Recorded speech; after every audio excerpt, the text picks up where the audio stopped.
El 14 de agosto de 1827, en las plantaciones de arroz que rodeaban Charleston, Carolina del Sur, un propietario de plantación llamado Josiah Crane fue encontrado muerto en su biblioteca. Su cráneo estaba tan completamente aplastado que los médicos que examinaron el cuerpo informaron que fragmentos de hueso se habían incrustado en el escritorio de caoba a 6 pies de distancia. El informe del forense, aún preservado en los archivos del condado de Charleston, describía lesiones compatibles con una compresión realizada por manos de tamaño y fuerza extraordinarios, que superaban la capacidad humana normal. El único sospechoso era una mujer que medía 6 pies y 8 pulgadas de altura, pesaba más de 240 libras de puro músculo y había desaparecido en la noche de agosto sin dejar rastro. Durante casi 2 siglos, los historiadores locales han debatido si Sarah Drummond realmente existió o si era meramente una leyenda nacida del culpa y el miedo. Pero los registros médicos, los documentos de venta y los testimonios de testigos sugieren algo mucho más perturbador. Que era absolutamente real y que lo que ocurrió en esa biblioteca fue la conclusión inevitable de un horror que se había estado gestando durante años. Antes de continuar con la historia de Sarah Drummond y la noche que conmocionó a la sociedad de Charleston hasta sumirla en un silencio que duró generaciones, quiero preguntarte algo. Si te fascinan los misterios históricos reales que difuminan la línea entre el hecho documentado y la leyenda aterradora, pulsa el botón de suscribirte ahora mismo y deja un comentario diciéndome desde qué estado o ciudad estás escuchando. Leo todos y cada uno de ellos y me encanta saber que estas historias americanas olvidadas están llegando a personas de todo el país. Ahora, retrocedamos al lugar donde esta pesadilla realmente comenzó. La historia de Sarah Drummond no empieza con violencia. Empieza con dinero. En la primavera de 1823, el puerto de Charleston vivía una de sus temporadas de comercio más activas en décadas. Los barcos llegaban semanalmente desde el Caribe, desde África Occidental, desde las regiones tabacaleras de Virginia, todos cargados con seres humanos para ser vendidos en los mercados de Chalmers Street y Gadsden's Wharf. Charleston no era solo un puerto.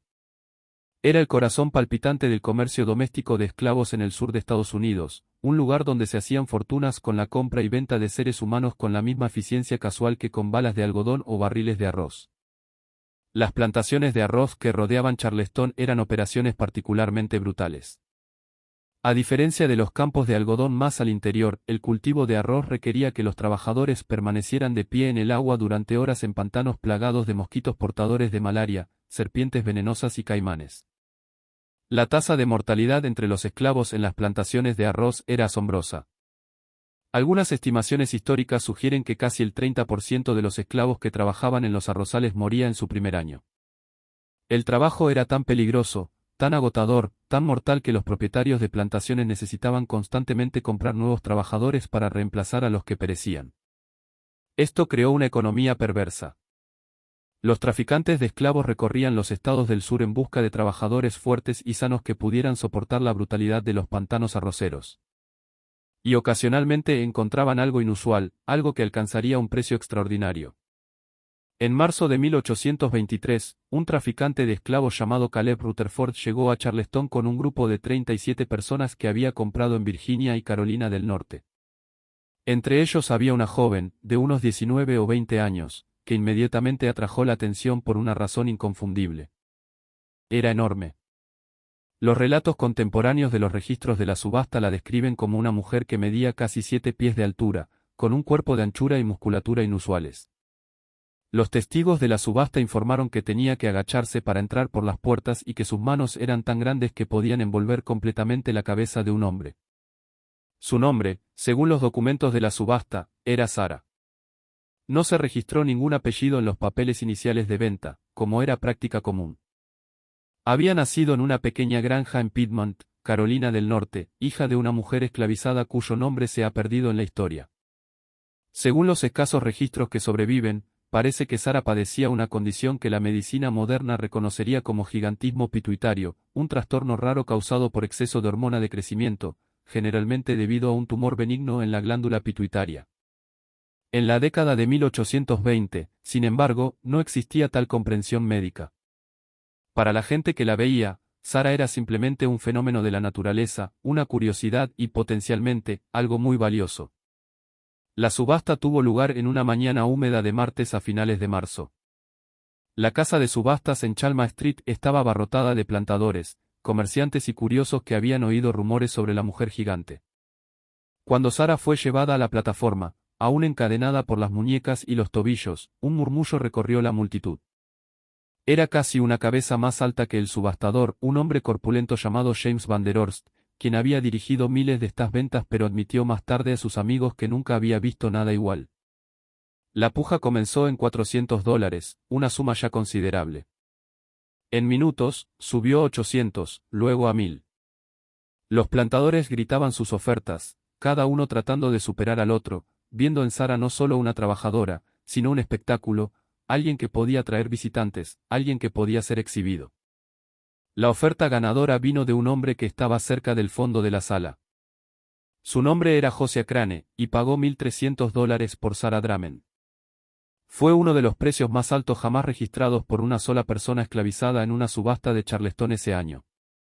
Crane era un plantador de arroz que poseía una plantación de tamaño mediano llamada Marsh Bend, ubicada a unos 18 millas al suroeste de Charleston, en lo profundo de la red de pantanos mareales y ríos serpenteantes que caracterizaban el Low Country. Tenía 42 años, era viudo y tenía reputación, entre otros plantadores, de ser un hombre que dirigía su plantación con puño de hierro y que no tenía paciencia para lo que él llamaba debilidad en el manejo de los esclavos. Mientras Sara era llevada lejos del bloque de subasta, con sus muñecas ahora marcadas con el sello de propiedad de Crane quemado en un collar de cuero alrededor de su cuello, los testigos informaron que no emitió ningún sonido. No lloró. No se resistió. Simplemente miró al frente con ojos oscuros e inescrutables. Su enorme figura se movía con una extraña gracia silenciosa a pesar de las cadenas. Nadie en esa subasta podía saber lo que acababan de presenciar. No podían saber que estaban viendo el comienzo de una historia que terminaría en sangre, misterio y una leyenda que perseguiría el Low Country durante generaciones. Pero tal vez deberían haberlo sospechado. Porque según los registros, mientras Crane llevaba a Sara hacia su carro para el viaje a Marsh Bend, una anciana en la multitud, una mujer negra libre que vendía flores cerca del mercado, fue oída decir: «Ese hombre acaba de comprar su propia muerte». La plantación Marsh Bend era todo lo que el Low Country representaba y todo lo que lo convertía en un infierno viviente para quienes se veían obligados a trabajar allí. La casa principal era una estructura de 2 pisos construida al estilo georgiano, con columnas blancas y un amplio porche que daba a los arrozales que se extendían hacia el río Ashley. Detrás de la casa principal estaban el edificio de la cocina, la cabaña del capataz, un granero, un molino de arroz y una fila de 12 cabañas de esclavos hechas de madera tosca con suelos de tierra y sin ventanas. Más allá se extendían los campos, cientos de acres de arrozales cuidadosamente diseñados, conectados por un intrincado sistema de diques, zanjas y compuertas que controlaban el flujo de agua mareal esencial para el cultivo del arroz. Cuando Sara llegó a Marsh Bend a finales de marzo de 1823, fue asignada a la cabaña número 7, que compartiría con otras 5 mujeres. El capataz, un hombre delgado y nervioso llamado Porter Grimble, parecía visiblemente inquieto por su tamaño. Según una carta que escribió a su hermano en Colombia, que aún existe en los archivos de la Sociedad Histórica de Carolina del Sur, describió a Sara como una criatura de dimensiones tan antinaturales que debía agacharse para entrar en la cabaña. Y cuando se ponía de pie en toda su altura, se parecía más a un antiguo coloso que a una mujer cristiana. Pero Josiah Crane no había pagado $1,300 por Sara solo para que trabajara en los campos. Tenía algo más en mente. En la primera semana de su llegada, Crane comenzó a exhibir a Sara ante los visitantes. Invitaba a plantadores vecinos, comerciantes de Charleston e incluso caballeros viajeros a Marsh Bend específicamente para ver a la gigante que había adquirido. Sara era llevada a la casa principal, obligada a pararse en el salón o en el porche delantero, y se le ordenaba demostrar su tamaño y fuerza. Crane hacía que levantara objetos pesados. Barriles llenos de arroz, yunques de hierro, incluso cerdos adultos. Se ponía a su lado para que los visitantes vieran la dramática diferencia de altura. Hacía que extendiera las manos para que los hombres pudieran colocar las suyas dentro y maravillarse con la diferencia. Una entrada de diario de un médico de Charleston llamado el Dr. Edmund Porcher, que visitó Marsh Bend en mayo de 1823, ofrece una visión escalofriante de estas exhibiciones. El Dr. Porcher escribió: «El señor Crane ha adquirido un espécimen femenino de proporciones extraordinarias. Mide al menos 6 pies y medio de altura, quizás más, con manos y pies de tal dimensión que apenas podía creer mis propias medidas. Su fuerza parece acorde con su tamaño. La observé levantar un barril de arroz que pesaba no menos de 300 libras con aparente facilidad. El señor Crane me informa que ha recibido numerosas ofertas para comprarla, pero las rechaza, ya que se ha convertido en toda una atracción en nuestro condado. Confieso que la vista de ella me produjo una sensación inquietante, como si la naturaleza misma hubiera estado experimentando con proporciones más allá de los límites normales de la forma humana. Para Sarah, estas exhibiciones fueron solo el comienzo de su sufrimiento en Marsh Bend. Cuando no era exhibida para los invitados de Crane, la ponían a trabajar en los arrozales bajo condiciones que habrían quebrado a la mayoría en meses. El cultivo de arroz en el Low Country de Carolina del Sur era un trabajo agotador y peligroso. Los trabajadores entraban en los campos inundados antes del amanecer, permaneciendo en agua hasta los muslos durante 10 a 12 horas seguidas, inclinados bajo el sol abrasador, plantando, deshiervando o cosechando arroz. El agua era salobre, llena de sanguijuelas y mocasines de agua. El aire zumbaba con nubes de mosquitos. El calor era sofocante, agravado por la humedad que subía de los pantanos. El tamaño extraordinario de Sarah la convertía tanto en un activo como en un blanco. Podía cargar cargas que habrían requerido 2 o 3 trabajadores normales. Podía manejar los pesados morteros de madera usados para desgranar el arroz con una velocidad y potencia que asombraban incluso al capataz. Pero su visibilidad también la hacía vulnerable. Cuando Crane quería dar un ejemplo, para demostrar qué pasaba con quienes trabajaban demasiado lento o mostraban desafío, a menudo elegía a Sarah, no porque hubiera hecho algo malo, sino porque castigar a alguien de su tamaño enviaba un mensaje de que nadie estaba fuera de su alcance. Los castigos eran salvajes. Los registros históricos de las plantaciones de arroz documentan el uso de postes de azotes, cepos de madera y un dispositivo llamado el buc, donde a una persona se le obligaba a sentarse con las rodillas levantadas, un palo colocado bajo las rodillas y sobre los brazos, inmovilizándola en una posición agonizante durante horas. Sarah experimentó todo esto. Las cartas del capataz Grimble mencionan al menos 3 ocasiones durante el primer año de Sarah en Marsh Bend en las que fue castigada públicamente por insolencia o por negarse a ser exhibida. Pero Sarah no se quebró, al menos no de la manera que Crane esperaba. Según testimonios de otros esclavos de Marsh Bend, recopilados años después en circunstancias muy diferentes, Sarah se convirtió en alguien que la comunidad tanto temía como en quien confiaba. Su fuerza se usaba para las tareas más duras. Mover las enormes compuertas que controlaban el flujo de agua a los arrozales, arrastrar madera para reparaciones, levantar botes fuera del agua. Pero su presencia también era protectora. Había historias de que se interponía entre el látigo de un capataz y un niño demasiado pequeño para trabajar, pero era golpeada de todos modos. Historias de que llevaba a trabajadores que se habían desplomado por agotamiento térmico de vuelta a sus cabañas. Historias de que se plantaba silenciosa pero inamovible cuando Crane intentaba separar a madres de sus hijos durante ventas a otras plantaciones. Hablaba poco. Cuando lo hacía, su voz era baja y firme, con una autoridad que parecía incompatible con su estatus de propiedad. Algunos de los esclavos mayores en Marsh Bend comenzaron a llamarla Tall Sarah o simplemente The Wall, el muro, porque una vez que decidía pararse en algún lugar, nada podía moverla excepto por la fuerza. Y Josiah Crane empezaba a darse cuenta de que la fuerza sola podría no ser suficiente. El primer enfrentamiento serio entre Crane y Sarah ocurrió en el verano de 1824, unos 15 meses después de su llegada a Marsh Bend. Un caballero de Charleston llamado Augustus Petton había oído hablar de la esclava gigante y viajó a Marsh Bend con una oferta.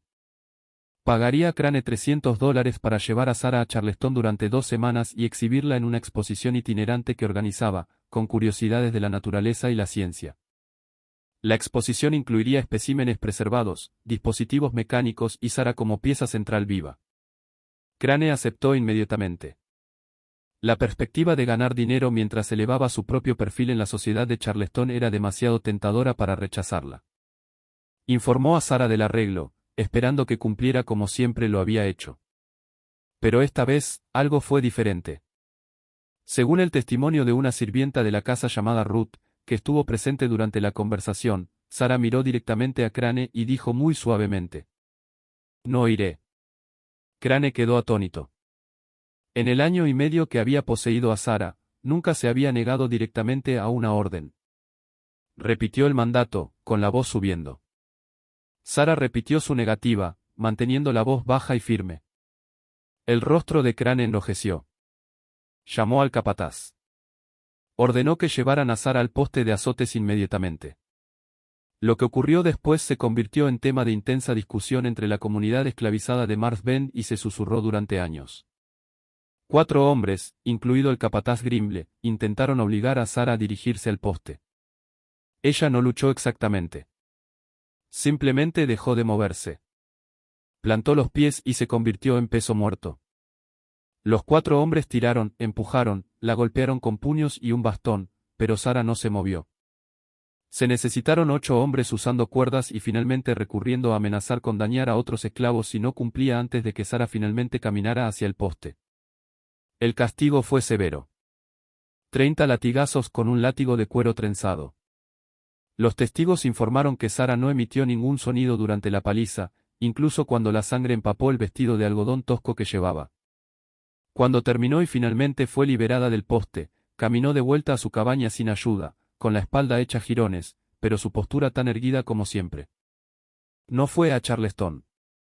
Crane, humillado frente a su capataz y los trabajadores, eventualmente le dijo a Petón que el trato se cancelaba, inventando una excusa sobre que Sara había caído enferma.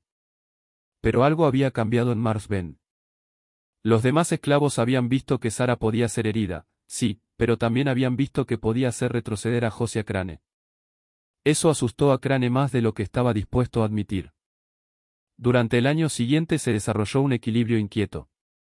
Crane continuó exhibiendo a Sara ante los visitantes que venían a Marsh Bend, pero dejó de intentar llevarla fuera de la plantación. Sara siguió trabajando en los campos con la misma fuerza silenciosa e implacable. Los castigos continuaron, pero se volvieron menos frecuentes, como si Crane entendiera que cada uno disminuía su autoridad en lugar de reforzarla. Pero bajo la superficie de esa rutina diaria, algo más estaba creciendo.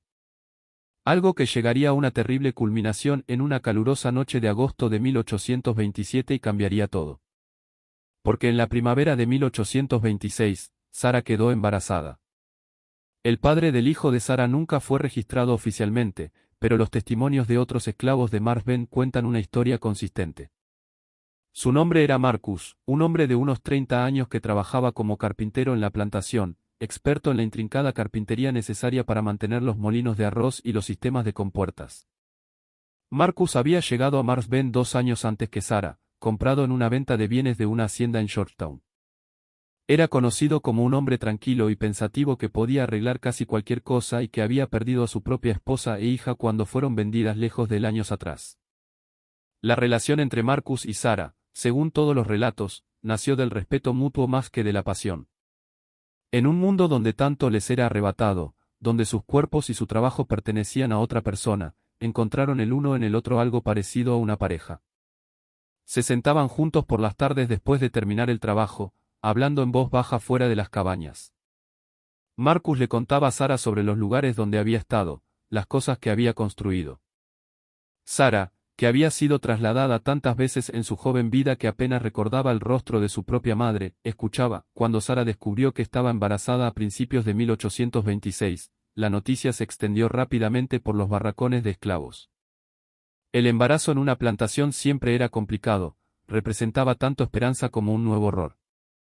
Un hijo significaba continuidad, familia, la posibilidad de algo más allá del interminable agotamiento del trabajo. Pero también significaba vulnerabilidad. Significaba otra vida que podía ser amenazada, vendida, utilizada como palanca. Y en una plantación propiedad de alguien como Josiah Crane, significaba peligro. El embarazo de Sara fue difícil desde el principio.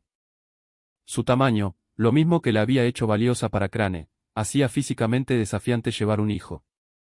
Continuó trabajando en los campos durante los primeros meses de embarazo, como se esperaba de todas las mujeres esclavizadas.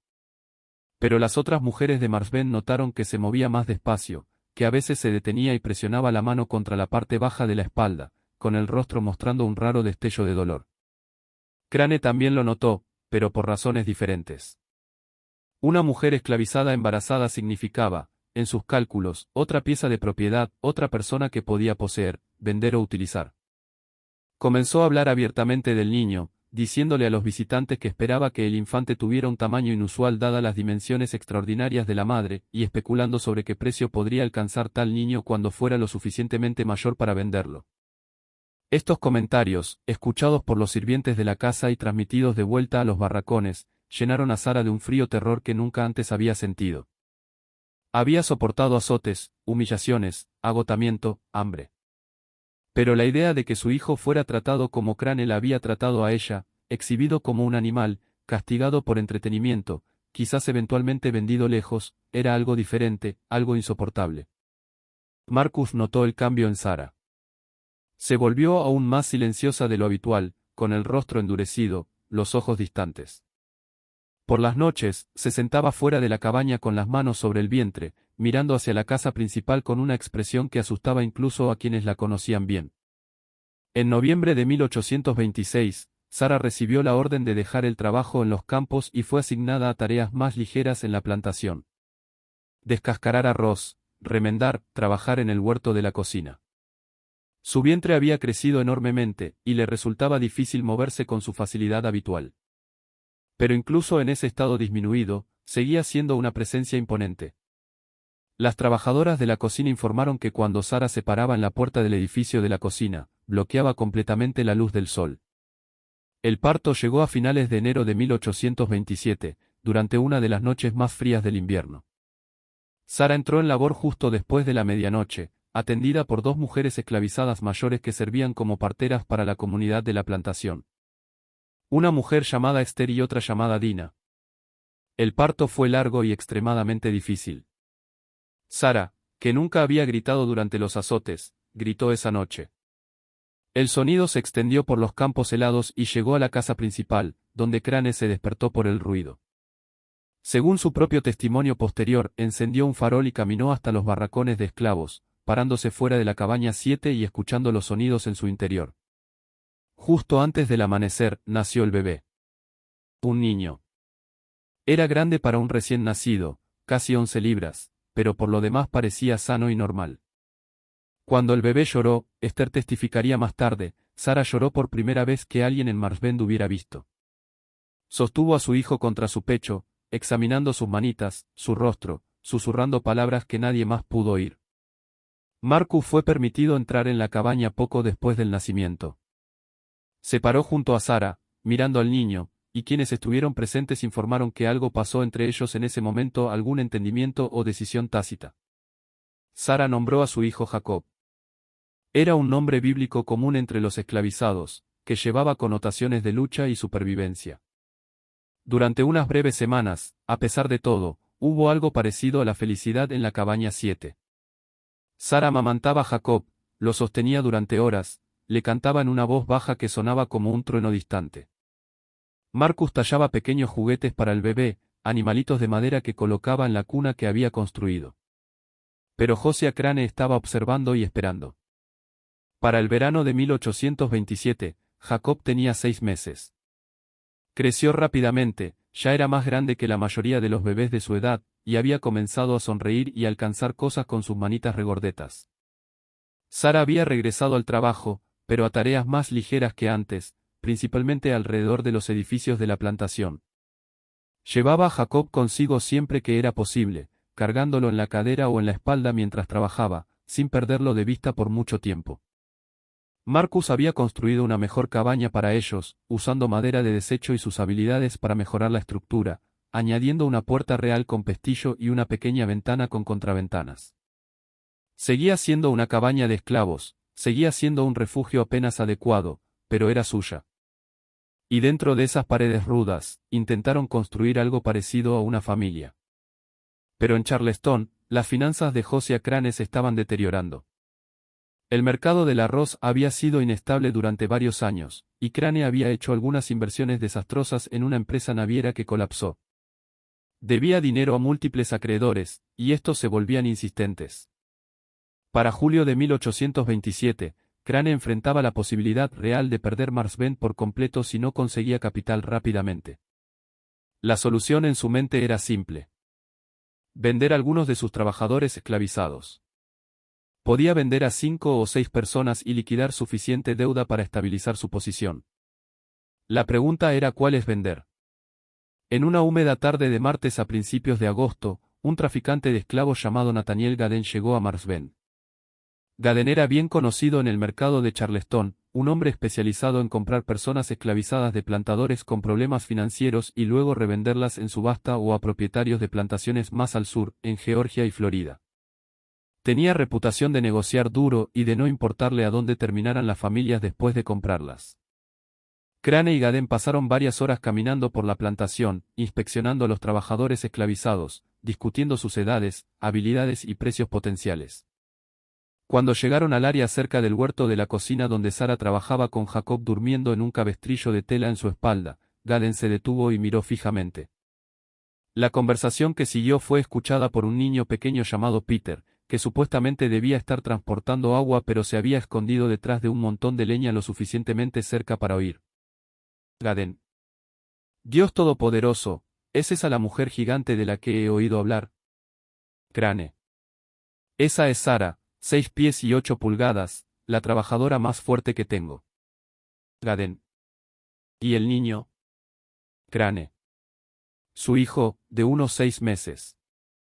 Gaden se acercó, rodeando a Sara mientras ella continuaba trabajando, con el rostro inexpresivo. Parecía particularmente interesado en Jacob. Gaden. ¿Cuánto por el niño? Las manos de Sara se detuvieron. No se giró, pero todo su cuerpo se puso rígido. Crane. No había considerado venderlo por separado. Gaden. Tengo un comprador en Savannah. Una familia rica que busca un sirviente doméstico al que puedan entrenar desde la infancia. Pagan precios premium por niños. Trabajo ligero. Buenas condiciones. Podría darte $400 por ese bebé hoy. Hubo un largo silencio. Sara se había girado lentamente para enfrentarlos ahora, aún sosteniendo su azada, con el rostro completamente inexpresivo. Crane. $400. Gaden, hoy. En efectivo. Me lo llevo conmigo cuando me vaya esta tarde. Peter informó que Sara hizo entonces un sonido, bajo en su garganta como un animal, pero no habló. Crane la miró, luego volvió a mirar a Gaden. Crane. Necesito considerarlo. Pero todos los que oyeron esa conversación sabían la verdad.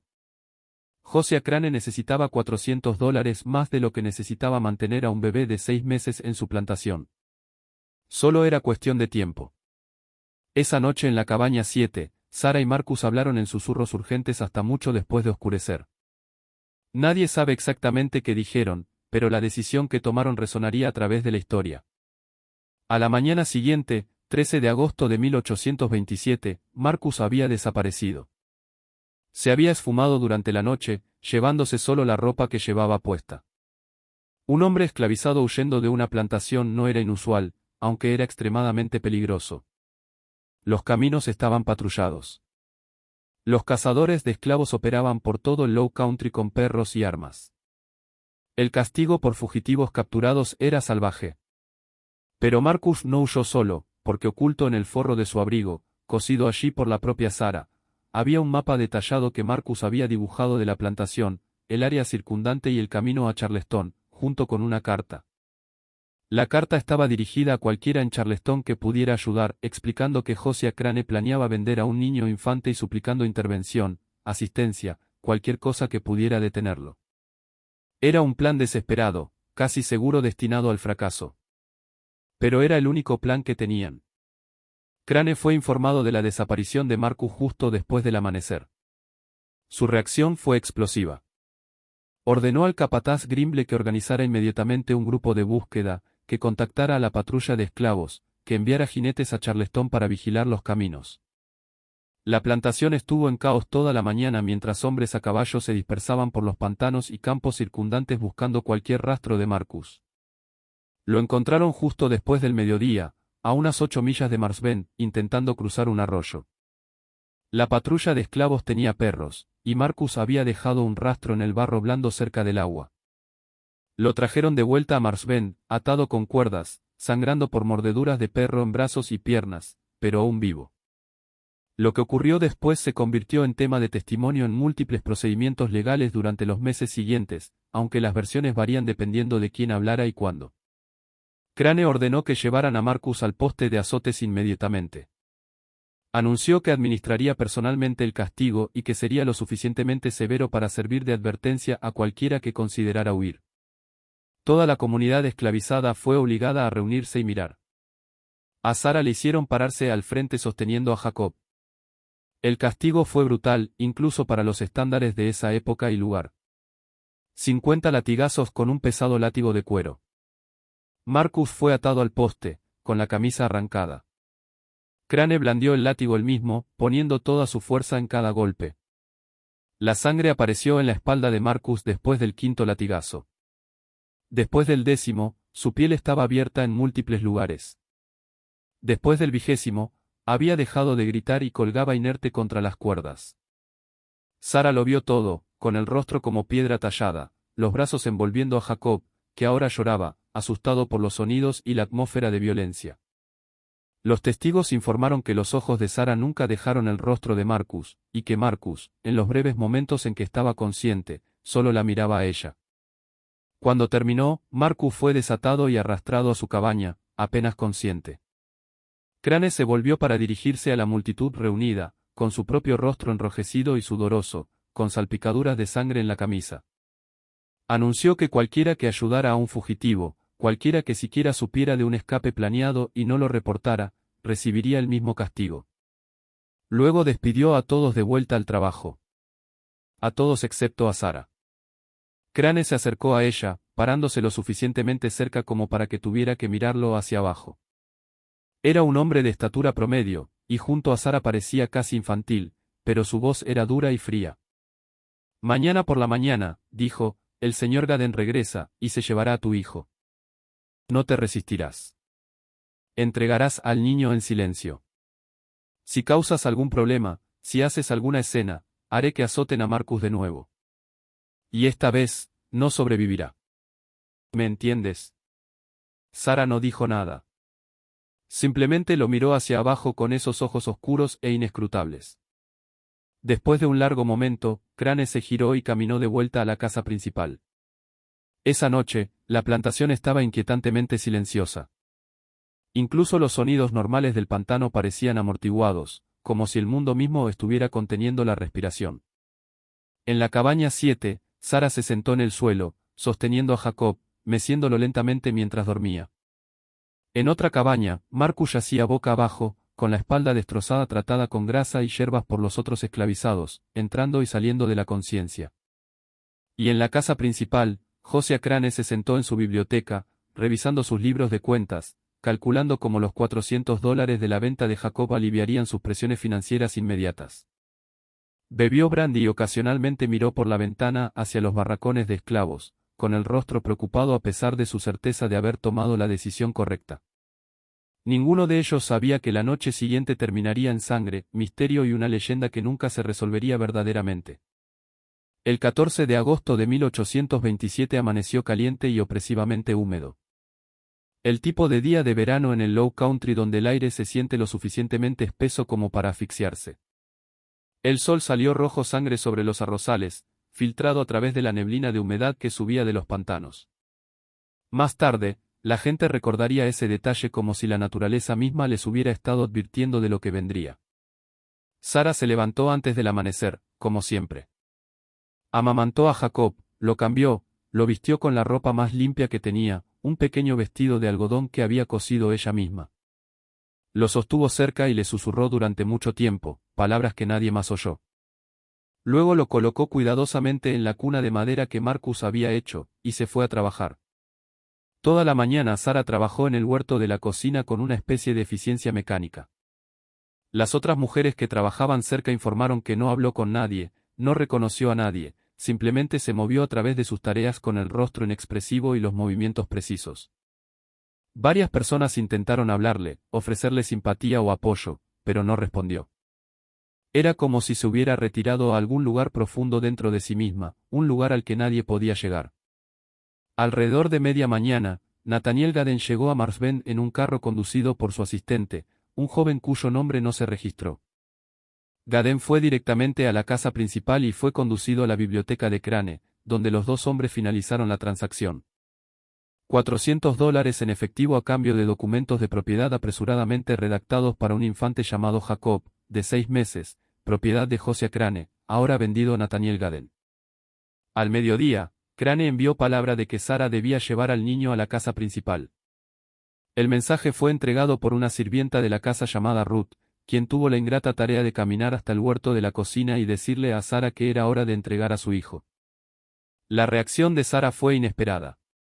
Simplemente asintió. Dejó la azada, se limpió las manos en el vestido y caminó tranquilamente hacia la cabaña 7. Emergió unos minutos después llevando a Jacob, que estaba despierto y mirando alrededor con ojos curiosos. Caminó hacia la casa principal sin apresurarse, sin dudar, con el rostro aún sin mostrar emoción alguna. Los otros esclavizados la vieron irse, muchos de ellos llorando. Algunos esperaban que corriera, que luchara, que hiciera algo. Pero Sara simplemente caminó con paso firme a través del patio, subió las escaleras de la casa principal y desapareció dentro. Lo que ocurrió en los siguientes 15 minutos proviene de múltiples testimonios, principalmente de Ruth, que estaba presente en la casa, y del capataz Grimble, que fue llamado dentro durante el intercambio. Sara entró en la biblioteca donde Crane y Gaden esperaban. Se paró justo dentro de la puerta, sosteniendo a Jacob contra su pecho. Crane le hizo un gesto para que se acercara. Dio 3 pasos adelante y se detuvo. Los hombres esperaron que se acercara más, pero no se movió. Después de un silencio incómodo, Crane habló. Sara, entrega al niño al señor Gaden. Sara miró a Gaden, luego a Crane. Con una voz tan baja que tuvieron que esforzarse para oírla, dijo. Por favor. Era la primera vez que alguien en Marsbend había oído a Sara suplicar por algo. El rostro de Crane se endureció. El asunto está resuelto. Sara, entrégale el niño ahora. Los brazos de Sara se apretaron alrededor de Jacob. Su voz subió ligeramente. Por favor, trabajaré más duro. Haré lo que sea. Por favor, no me quiten a mi hijo. Gaden se movió incómodo. Crane se levantó de detrás de su escritorio, con voz aguda. Te olvidas de tu lugar. No suplicas. Obedeces. Entrega al niño. En este instante. Por un largo momento, Sara no se movió. Luego, lentamente, miró hacia abajo a Jacob. Besó su frente. Le susurró algo. Y entonces, con manos que temblaban por primera vez que alguien hubiera visto, lo extendió hacia Gaden. Gaden dio un paso adelante y tomó a Jacob de sus brazos. El bebé, sintiendo el cambio, comenzó a llorar. El sonido pareció romper algo en la habitación. El rostro de Sara se arrugó solo por un segundo, mostrando una angustia cruda, antes de forzarlo de vuelta a la inexpresividad, pero sus manos, ahora vacías, seguían extendidas, como si no pudiera comprender del todo que ya no sostenían a su hijo. Crane, quizás sintiendo un atisbo de algo parecido a la culpa, o quizás solo queriendo que la escena terminara, dijo más suavemente. El niño será bien cuidado, Sara. Va a una buena situación. Trabajarás, y quizás con el tiempo puedas tener otros hijos. Ahora vuelve a tu trabajo. Sara bajó las manos lentamente. Miró a Crane con una expresión que Ruth describiría más tarde como más allá del odio, más allá de la desesperación, algo frío y definitivo. Luego se giró y salió de la biblioteca, de la casa principal, y de vuelta hacia los barracones de esclavos. Gaden dejó Marsbend poco después del mediodía con Jacob envuelto en una manta en el carro, llorando por su madre. Sara fue vista parada cerca de la cabaña 7, observando cómo el carro rodaba por el largo camino de entrada hacia la carretera principal. Se quedó allí sin moverse durante casi una hora después de que el carro desapareciera de la vista. La tarde pasó en una atmósfera extraña y tensa. Todos en Marsbend sabían que algo terrible había ocurrido, pero las rutinas de la vida en la plantación continuaron de todos modos. El trabajo tenía que hacerse. El arroz no se cosecharía solo. Así que la gente volvió a los campos a sus tareas, moviéndose mecánicamente mientras sus mentes estaban en otra parte. Sara también regresó al trabajo. Pero algo había cambiado. Varias personas testificaron más tarde que sus movimientos parecían diferentes, más deliberados, casi ritualísticos. Trabajó constantemente durante la tarde, rechazando la comida cuando se la ofrecían, sin hablar con nadie. Cuando el sol comenzó a ponerse, pintando el cielo en naranjas y púrpuras profundos, finalmente dejó de trabajar. Caminó hacia la cabaña donde Marcus yacía recuperándose de su paliza. Entró sin llamar y se sentó junto a su catre. Marcus estaba despierto, con el rostro demacrado por el dolor, pero los ojos alerta. Según el testimonio de otros en la cabaña que fingieron dormir pero escucharon, Sara y Marcus hablaron en voz baja durante casi una hora. Las palabras exactas nunca se registraron, pero el tono fue descrito como definitivo, como si se estuvieran despidiendo. En un momento, Marcus extendió la mano y tomó la de Sara, y se quedaron así en silencio durante mucho tiempo. Cuando Sara finalmente se levantó para irse, Marcus dijo algo que varias personas oyeron claramente. «Haz lo que tengas que hacer». Sara regresó a la cabaña 7 cuando la oscuridad completa descendió. No comió la cena. Se sentó en el suelo con la espalda contra la pared, mirando la cuna vacía que Marcus había construido. Su rostro iluminado por la tenue luz de una sola vela. Alrededor de las 9 en punto, se levantó, apagó la vela y salió de la cabaña. Varias personas la vieron caminando a través de los terrenos de la plantación hacia la casa principal. Su figura era inconfundible, incluso en la oscuridad, imponente y moviéndose con esa extraña gracia silenciosa. Un hombre, un trabajador de campo anciano llamado Solomon, testificó más tarde que la llamó, preguntándole a dónde iba. Sara no respondió. Simplemente siguió caminando. Aproximadamente a las 9:30, según el reloj que más tarde se encontró detenido en esa hora exacta en la biblioteca de Josiah Crane, Sara Drummond entró en la casa principal por la puerta de la cocina. La casa principal en Marsbend estaba tranquila esa noche. Crane había despedido a la mayoría de los sirvientes de la casa antes de lo habitual, manteniendo solo a Ruth y a otro sirviente, un hombre mayor llamado Isaac, que servía como mayordomo. El propio Crane estaba en su biblioteca, la misma habitación donde había tomado a Jacob de los brazos de Sara apenas 9 horas antes. Estaba trabajando en sus libros de cuentas, bebiendo ocasionalmente de un vaso de brandy, revisando las entradas que ahora incluían $400 por la venta. Ruth estaba arriba en una de las habitaciones, preparando la cama y preparando la habitación para la noche. Isaac estaba en el edificio de la cocina, que estaba separado de la casa principal, como era común en la arquitectura de las plantaciones, terminando la limpieza de la cena. Ninguno de los dos vio a Sara entrar por la puerta de la cocina y moverse a través de la casa oscura hacia la biblioteca. Lo que ocurrió en los siguientes minutos ha sido reconstruido a partir de evidencia física, de los testimonios de quienes llegaron poco después, y de un testigo crucial, Ruth, que oyó sonidos desde abajo y vino a investigar. Según el testimonio de Ruth, dado 3 días después al magistrado de Charleston, oyó primero la voz de Crane, elevada en ira, pero no exactamente gritando. No pudo distinguir las palabras, pero el tono era inconfundible. Luego oyó otra voz, mucho más baja, que reconoció inmediatamente como la de Sara. Ruth comenzó a bajar las escaleras, moviéndose en silencio, insegura de si debía intervenir o no. Cuando llegó al pie de las escaleras, oyó a Crane gritar. ¿Cómo te atreves a entrar en esta casa? Sal inmediatamente, o haré que te azoten hasta que no puedas estar de pie.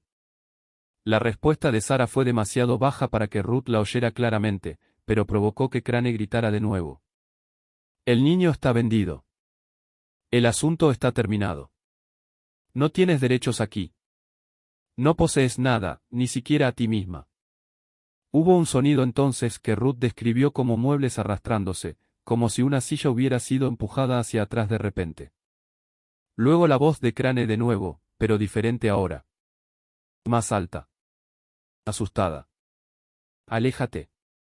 No te acerques más. Te lo advierto. Ruth, aterrorizada pero impulsada por algún instinto que no podía nombrar, se movió hasta donde pudo ver a través de la puerta parcialmente abierta de la biblioteca.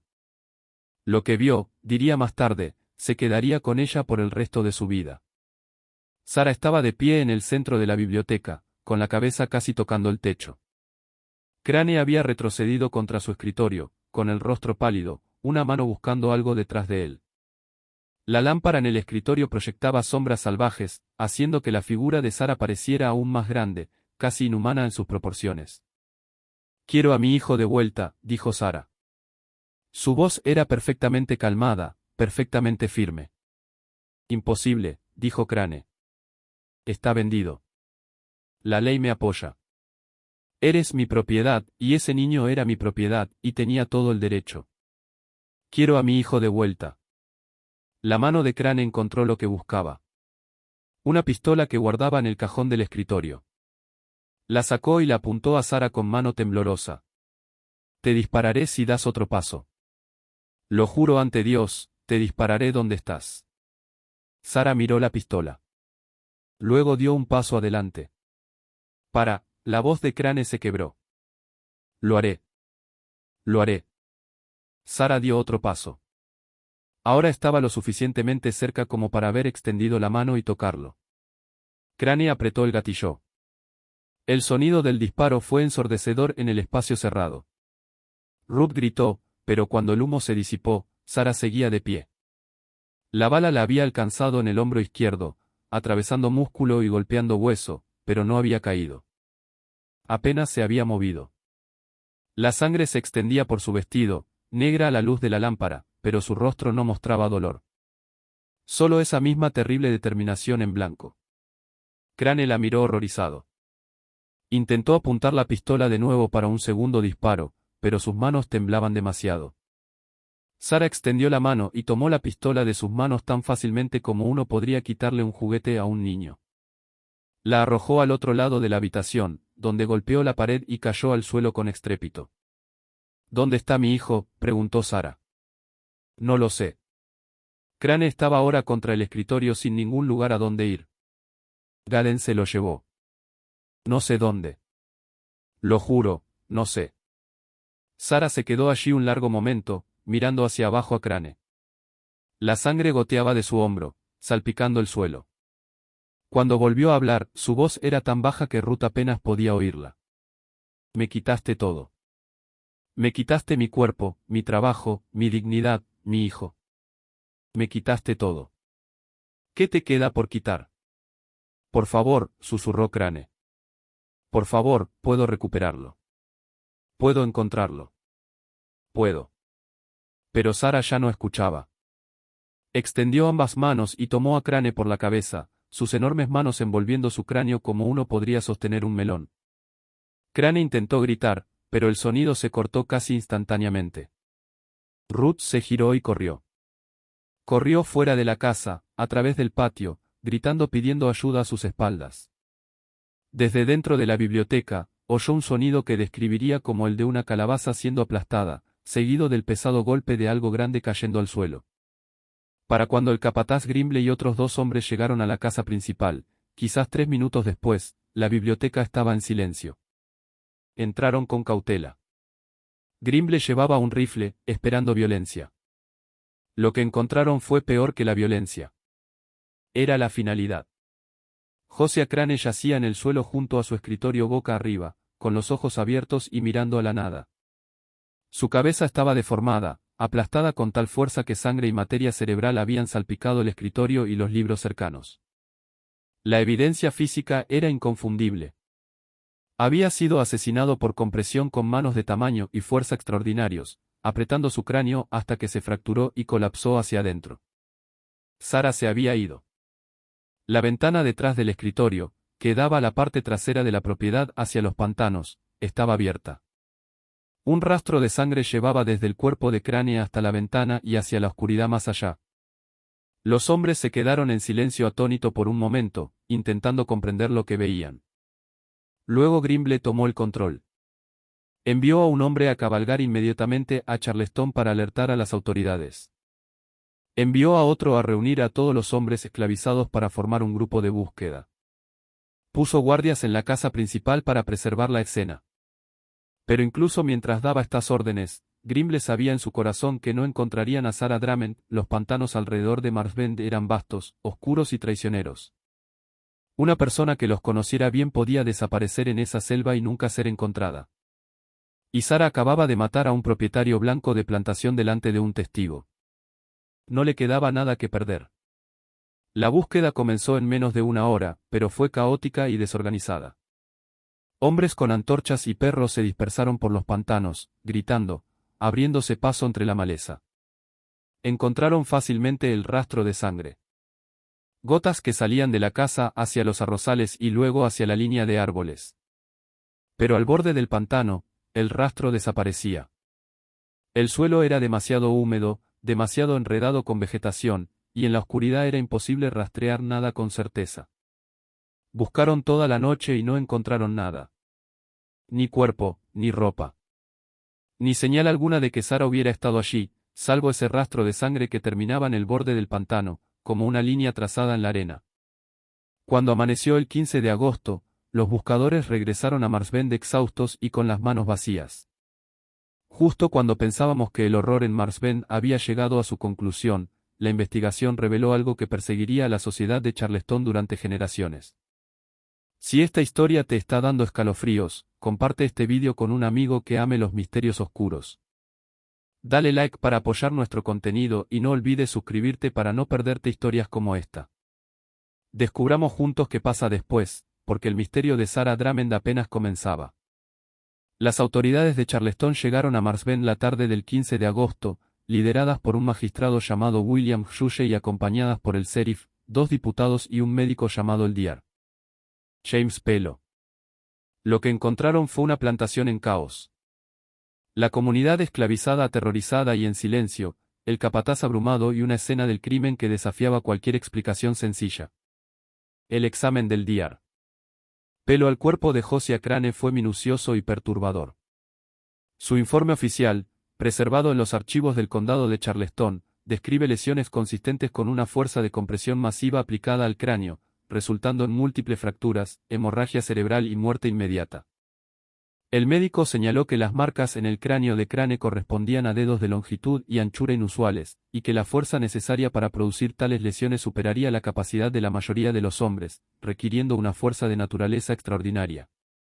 La investigación se centró inicialmente en encontrar a Sarah, pero a medida que pasaban los días sin rastro de ella, las autoridades comenzaron a interrogar a todos en Marsbend. Los testimonios que recopilaron pintaron un cuadro perturbador de la vida en la plantación y de Sarah misma. Ruth dio su relato de lo que había presenciado, aunque claramente estaba aterrorizada por las consecuencias. Su testimonio fue corroborado por Isaac, quien había oído el disparo y había visto el rastro de sangre de Sarah saliendo de la casa. Otros esclavizados testificaron sobre el tamaño de Sarah, su fuerza, los años de abusos que había sufrido y la venta de su hijo la mañana del asesinato. El descubrimiento de la herida de bala complicó las cosas. Las autoridades encontraron la pistola donde Sarah la había arrojado y la bala alojada en la pared detrás de donde ella había estado. Esto significaba que Crane había disparado a Sarah antes de que ella lo matara, lo que planteaba incómodas preguntas legales sobre la legítima defensa. ¿Podía una persona esclavizada alegar legítima defensa contra su propietario? La ley decía que no, pero las circunstancias hacían que incluso los magistrados más endurecidos se sintieran inquietos. Marcus fue interrogado extensamente. Aún se recuperaba de su paliza, apenas podía sentarse, pero las autoridades sospechaban que sabía algo sobre el paradero de Sarah. Marcus mantuvo que había estado en su cabaña toda la noche, demasiado herido para moverse, y que no sabía nada de lo que Sarah había hecho hasta que oyó el alboroto después. Varios otros esclavizados confirmaron su historia. Las autoridades no tuvieron más remedio que aceptarla, aunque siguieron sospechando. A medida que la noticia del asesinato se extendía por Charleston y el Low Country circundante, la reacción pública fue dividida e intensa. Entre la clase de propietarios de plantaciones, hubo indignación y miedo. Si una mujer esclavizada podía matar a su propietario con impunidad y luego desaparecer, ¿qué significaba eso para la estabilidad de todo el sistema? Se convocaron reuniones de emergencia. Se aumentaron las patrullas. Se impusieron nuevas restricciones a los movimientos de las personas esclavizadas. Pero entre otras comunidades, particularmente las personas negras libres y aquellas opuestas a la esclavitud, la historia adquirió dimensiones diferentes. Para algunos, Sarah se convirtió en un símbolo de resistencia. Para otros, en una advertencia sobre la violencia inevitable que producía la esclavitud. Para otros aún, era simplemente una madre que había sido empujada más allá de lo soportable. La búsqueda de Sarah continuó durante semanas, expandiéndose mucho más allá de Marsbend. Se contrataron cazadores de esclavos. Se ofrecieron recompensas. Llegaron informes de toda la región sobre avistamientos de una mujer que coincidía con la apariencia distintiva de Sara. Una mujer de altura extraordinaria vista cerca del río Santé, una mujer gigante avistada en un camino hacia el norte, rumbo a Carolina del Norte, una mujer alta pidiendo comida en una iglesia del interior. Pero ninguno de estos avistamientos fue confirmado jamás. Cuando los investigadores los seguían, no encontraban nada. Era como si Sara hubiera sido tragada por el propio paisaje, convirtiéndose en parte de los pantanos y bosques que rodeaban Marsben. Entonces, en septiembre de 1827, ocurrió algo inesperado. Llegó una carta a la oficina del magistrado de Charleston. No tenía remitente y había sido dejada en una oficina de correos en Columbia, a más de 100 millas de Charleston. La letra era tosca pero legible, la ortografía incierta pero comprensible. Decía: a quienes buscan a la mujer Sara. No estoy muerta. Nunca regresaré. Me dirijo al norte para encontrar a mi hijo. Si algún hombre intenta detenerme, correrá la misma suerte que Josiah Crane. No me sigan. La carta no estaba firmada, pero el magistrado Hughes estaba convencido de que era auténtica. La fraseología, la determinación, la amenaza, todo parecía coherente con lo que sabía de Sara. Pero planteaba más preguntas que respuestas. ¿Realmente había llegado Sara hasta Columbia? ¿Seguía viva a pesar de su herida de bala? Y lo más inquietante, ¿realmente pretendía buscar a su hijo? Las autoridades no publicaron la carta. Temían que inspirara a otros esclavizados o creara pánico entre los propietarios de plantaciones. Pero la compartieron confidencialmente con traficantes de esclavos y cazadores de toda la región, pidiéndoles que vigilaran a una mujer de la descripción de Sara, especialmente una que hiciera preguntas sobre un niño llamado Jacob vendido en agosto. Nathaniel Gaden, el traficante que había comprado a Jacob, fue interrogado extensamente. Confirmó que había vendido al niño a una familia llamada Ford en Savannah, Georgia, por $500, solo 2 días después de partir.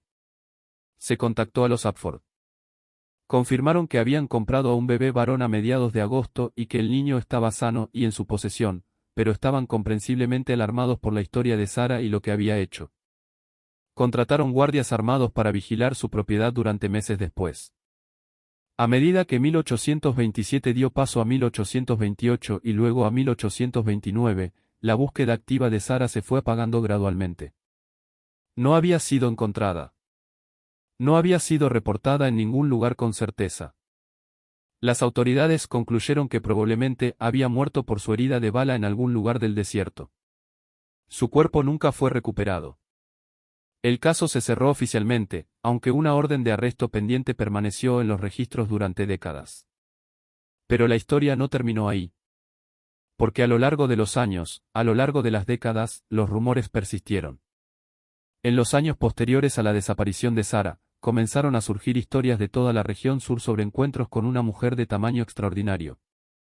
Estas historias se susurraban en los barracones de esclavos, se compartían en comunidades negras libres, a veces incluso eran reportadas por viajeros blancos que afirmaban haber visto algo inexplicable. En 1831, un grupo de esclavizados escapados que llegaron a Pensilvania a través del ferrocarril subterráneo informó que habían sido ayudados en su viaje por una mujer que describieron como una gigante, más alta que cualquier persona que hubieran visto jamás, que se movía por el bosque como un espíritu y conocía cada camino oculto. Cuando le preguntaron su nombre, solo les dijo: estoy buscando a mi hijo. En 1835, un capataz de plantación en el norte de Georgia informó de un encuentro con una mujer que coincidía con la descripción de Sara, quien había aparecido al borde de su propiedad preguntando por ventas recientes de esclavos. Cuando intentó detenerla, ella lo levantó del suelo con una sola mano y lo arrojó a un lado como a un niño. Para cuando se recuperó y reunió ayuda, ella había desaparecido. En 1842, una mujer cuáquera que operaba una casa segura en el ferrocarril subterráneo en Ohio escribió en su diario sobre una visitante que se quedó una noche. Una mujer de estatura y porte extraordinario llegó a nuestra puerta buscando refugio e información sobre la ubicación de un niño vendido desde Charleston años atrás. No quiso dar su nombre. Llevaba cicatrices antiguas que sugerían violencia. Lloró cuando le dijimos que no teníamos información sobre su hijo. Por la mañana, se había ido. Estas historias y docenas más se convirtieron en parte de la leyenda de Sarah Dramen. Pero eran encuentros reales o mitos construidos sobre una base de esperanza y miedo. El registro histórico no ofrece respuestas definitivas. Lo que está documentado es que en las décadas posteriores a 1827, varias plantaciones en Carolina del Sur y Georgia reportaron robos de comida, ropa y medicinas, con testigos describiendo al ladrón como una mujer de altura inusual. Algunos propietarios de plantaciones se convencieron de que Sarah vivía en los pantanos y bosques, sobreviviendo con bienes robados y quizás ayudando a otros fugitivos a escapar hacia la libertad. Un relato particularmente detallado proviene del diario de un propietario de plantación llamado Samuel Hilliard, cuya propiedad limitaba con el Bosque Nacional Francis Marion en Carolina del Sur. En una entrada de 1838, Hilliard escribió: "Mi capataz jura que vio a la mujer gigante que mató a Josiah Crane hace tantos años. Dice que la vio vigilando nuestra propiedad desde la línea de árboles al atardecer, tan quieta que parecía parte del bosque mismo. Cuando se acercó, ella simplemente se giró y desapareció en el bosque. La siguió por una milla, pero perdió el rastro en un arroyo. Confieso que no sé si creerle o atribuirlo a una imaginación demasiado activa alimentada por demasiado whisky. Pero estaba genuinamente sacudido, y no es un hombre propenso a fantasías". La leyenda de Sarah adquirió diferentes significados en diferentes comunidades.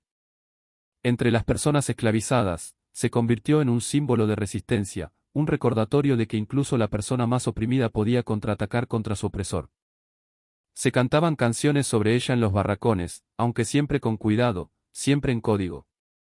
En algunas versiones de estas canciones, Sarah se convirtió en una especie de espíritu vengador, protegiendo a los fugitivos y castigando a los amos crueles.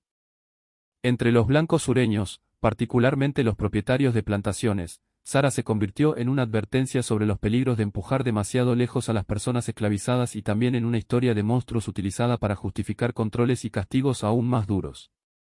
Algunos afirmaban que se había convertido en una caníbal que vivía en los pantanos.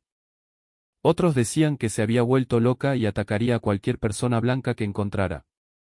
Estas historias, por absurdas que fueran, revelaban profundas ansiedades sobre el propio sistema de esclavitud y lo que podría pasar si ese sistema fuera verdaderamente desafiado. Las comunidades negras libres y los abolicionistas del norte contaban otra versión de la historia de Sarah.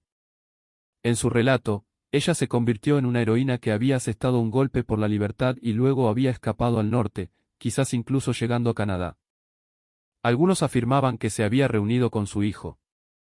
Otros decían que se había convertido en una conductora activa del ferrocarril subterráneo, utilizando su conocimiento de la selva sureña para guiar a cientos de personas hacia la libertad. La verdad, como suele ocurrir con las leyendas, probablemente fue mucho más mundana y trágica que cualquiera de estas historias, pero un hecho permaneció incontrovertible. Sarah Dramen nunca fue capturada, nunca se confirmó su muerte y nunca fue vista de nuevo con certeza por nadie que pudiera probarlo. Al investigar esta historia, he examinado cada documento, cada testimonio, cada fragmento de evidencia que queda de esa noche de agosto de 1827 y de los años que siguieron. Y aunque no puedo decirte con absoluta certeza qué le pasó a Sarah Dramen después de que trepara por esa ventana de la biblioteca y desapareciera en los pantanos, puedo decirte lo que la evidencia sugiere.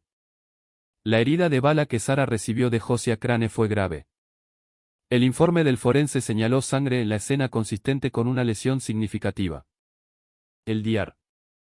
Pelo, que examinó la escena al día siguiente, afirmó que sin tratamiento médico, una herida así probablemente llevaría a una infección y a la muerte en días o semanas. Sarah no tenía acceso a atención médica. Era una fugitiva en un paisaje hostil, siendo activamente cazada por hombres con perros y armas. El escenario más probable, el que la mayoría de los historiadores que han estudiado este caso aceptan, es que Sarah murió pocos días después de escapar de Marsben. Probablemente avanzó cierta distancia en los pantanos, quizás siguiendo vías fluviales donde los perros no podían rastrear su olor, pero eventualmente sucumbió a su herida. Su cuerpo, si murió en los pantanos profundos, habría sido rápidamente consumido por el ecosistema.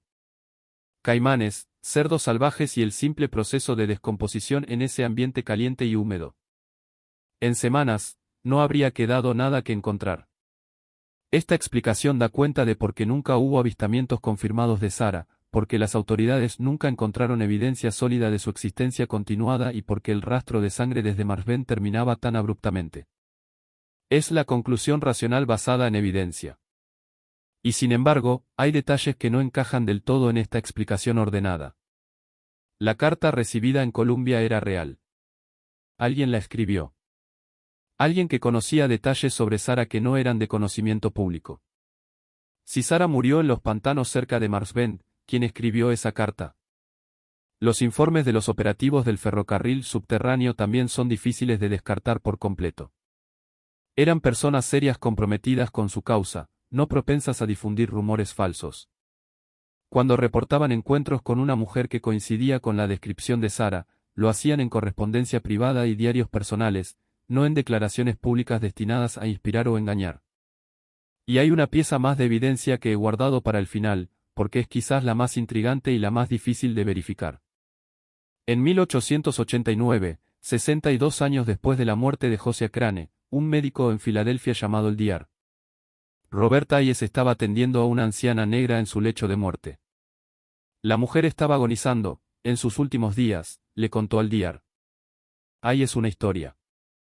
Afirmó que su madre había sido una esclava fugitiva de Carolina del Sur, una mujer de tamaño extraordinario que había matado a su propietario en la década de 1820. La mujer dijo que su madre había sobrevivido durante años en la selva antes de eventualmente llegar al norte con la ayuda de comunidades negras libres y abolicionistas cuáqueros. Dijo que su madre había buscado a su primer hijo, un varón llamado Jacob, durante más de una década, pero nunca lo encontró. Eventualmente, se estableció en Pensilvania, tomó un nuevo nombre y vivió en silencio hasta su muerte en 1867. El Dr. Hayes escribió sobre esta conversación en una carta a un colega, señalando que había encontrado la historia de la mujer notable, pero imposible de verificar. La mujer misma murió 2 días después de su conversación. El Dr. Hayes nunca supo su nombre y no hizo ningún esfuerzo por investigar sus afirmaciones. La carta fue descubierta en 2003 por un historiador que investigaba prácticas médicas de la era de la Guerra Civil en Filadelfia. ¿Podría esta mujer haber sido la hija de Sara Drummond? ¿Podría Sara haber sobrevivido realmente, haber escapado realmente, haber vivido hasta la vejez en Pensilvania? Nunca lo sabremos con certeza. La evidencia es demasiado escasa, demasiado circunstancial, separada por demasiados años. Lo que sí sabemos, lo que está incontrovertiblemente documentado y es real, es lo que ocurrió la noche del 14 de agosto de 1827 en esa biblioteca de Marsbend. Sabemos que una mujer que había sido tratada como propiedad, exhibida como curiosidad, trabajada hasta el agotamiento, azotada y humillada, finalmente llegó a un punto en el que no le quedaba nada que perder. Sabemos que cuando le quitaron a su hijo, cuando lo último que tenía para cuidarle fue arrancado de los brazos y vendido por $400, algo dentro de ella se rompió. O quizás no se rompió, quizás se cristalizó en algo duro, definitivo e imparable. Sabemos que Josiah Crane murió esa noche, con el cráneo aplastado por las manos desnudas de Sara. Sabemos que Sara desapareció y nunca fue encontrada. Y sabemos que durante casi 2 siglos, la gente ha preguntado, debatido y contado historias sobre qué le pasó realmente a la esclava gigante de Charleston. La verdad probablemente es más simple y más triste que las leyendas, pero las leyendas persisten porque hablan de algo fundamental sobre el espíritu humano y que ocurre cuando ese espíritu es empujado más allá de lo soportable. Sara Drummond, ya sea que muriera en esos pantanos o viviera hasta la vejez en Pensilvania, se convirtió en algo más que una sola mujer, se convirtió en un símbolo de resistencia, de amor maternal, del punto de quiebre donde la opresión se transforma en rabia y la rabia en acción. Y quizás por eso su historia nunca ha sido olvidada, incluso cuando los hechos mismos se han vuelto inciertos. Porque queremos creer que Sara sobrevivió. Queremos creer que encontró a su hijo, o al menos que vivió libre durante algunos años antes de morir. Queremos creer que alguien que sufrió tanto y luchó tan ferozmente fue recompensada con algo más que una muerte solitaria en un pantano. Pero la historia no se ocupa de lo que queremos creer, la historia se ocupa de lo que ocurrió, de lo que puede ser documentado y probado. Y la verdad documentada es esta. Sara Drummond mató a Josiah Crane el 14 de agosto de 1827 y luego desapareció del registro histórico tan completamente como si nunca hubiera existido. Excepto que sí existió. Los registros de venta lo prueban. Los exámenes médicos lo prueban. Los testimonios lo prueban. Y sobre todo, el cráneo aplastado de Josiah Crane lo prueba. Sarah Drummond fue real. Lo que hizo fue real. Y en algún lugar en los pantanos de Carolina del Sur, o en los bosques de Georgia, o quizás en una tumba silenciosa en Pensilvania, sus huesos descansan aún. En cuanto a Jacob, el hijo de Sara, su destino puede rastrearse con más certeza. Los registros muestran que la familia Abford de Savannah lo crió como sirviente doméstico. Vivió hasta 1891, muriendo a los 64 años, y fue enterrado en un pequeño cementerio fuera de Savannah. En sus últimos años, tras la emancipación, Jacob trabajó como carpintero y tuvo su propia familia. Según entrevistas realizadas con sus descendientes en la década de 1930 como parte del Proyecto Federal de Escritores, Jacob conocía la historia de su madre y lo que había hecho. Les dijo a sus hijos que siempre llevaba consigo un pequeño juguete de madera tallado en forma de caballo que había sido hecho por su padre, Marcus, antes de que lo vendieran lejos de Marsben. Nombró a su primera hija Sara. Este misterio nos muestra que incluso en los periodos más oscuros de la historia estadounidense, hubo individuos que se negaron a aceptar su deshumanización, que lucharon contra probabilidades imposibles y que se convirtieron en leyendas precisamente porque se atrevieron a resistir. ¿Qué opinas de esta historia? ¿Crees que Sara sobrevivió y llegó al norte, o murió en esos pantanos cerca de Charleston? ¿Crees que el relato del médico de 1889 era real o solo otra leyenda construida sobre esperanza? Deja tu comentario abajo. Si disfrutaste esta historia y quieres más relatos de horror basados en la verdadera historia estadounidense, suscríbete, activa la campanita de notificaciones y compártelo con alguien que ame los misterios que difuminan la línea entre el hecho documentado y la leyenda perdurable. Nos vemos en el próximo vídeo.